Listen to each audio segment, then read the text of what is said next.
1008 பிரச்சனைகளுக்கு பயந்து 1008 தடவை பயந்தாங்கோலி என்ற பெயரை எடுப்பதை விட ஒரே ஒருத்தருக்கு பயந்து, ஆம் அந்த கடவுளுக்கு பயந்து ஞானி என்று பெயர் எடுப்பதே மேலானது. நீதிமொழிகள் 9:10 மிக அருமையான வசனம். கர்த்தருக்கு பயப்படுதலே ஞானத்தின் ஆரம்பம், பரிசுத்தரின் அறிவே அறிவு.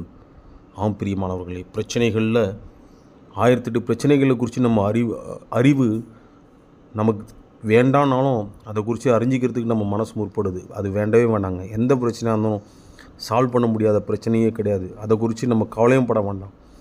நம்ம அறிய வேண்டியது கடவுளுக்கு பயப்பட வேண்டிய பயம் மாத்திரமே. அது மட்டும் நம்ம வாழ்க்கையில் இருந்துச்சுன்னா தலை நிமிர்ந்த வாழ்வு நம்ம எல்லா நாளும் வாழலாங்க. ஏன்னா கர்த்தருக்கு பயப்படுகிற இருக்கிற இடத்துல தான் நேர்மை இருக்கும், நீதி இருக்கும். அவங்க என்றைக்குமே எதை குறிச்சும் பயப்பட மாட்டாங்க. நீதிமொழிகள் 28:1 நீதிமான்களோ சிங்கத்தை போலே தைரியமாக இருக்கிறார்கள், ஒருவனும் தொடராதிருந்தும் துன்மார்க்கர் ஓடி போகிறார்கள் என்று அந்த வசனம் சொல்லுதுங்க.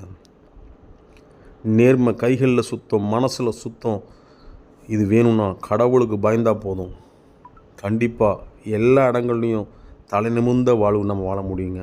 ஓகேவா? இனிமேல் எந்த பிரச்சனைகள் குறிச்சும் கலங்காதீங்க. கர்த்தருக்கு மாத்திரமே பயப்படுங்க. அந்த பயத்தினுடைய வேல்யூவே கர்த்தருக்கு பயப்படுறது தாங்க இருக்குது. வேறு எந்த பிரச்சனைகளும் நம்ம எந்த பிசாசுக்கோ வேறு எதுக்குமே பயப்படாதீங்க. இயேசுவின் நாமத்துக்கு பயப்படுங்க. பயந்து அன்போடு கூட அந்த கர்த்தருக்கு பயப்படுங்க. பிறருக்கு நன்மை செய்யுங்க. கர்த்தர் உங்களை ஆசீர்வதிப்பாராக. God bless you.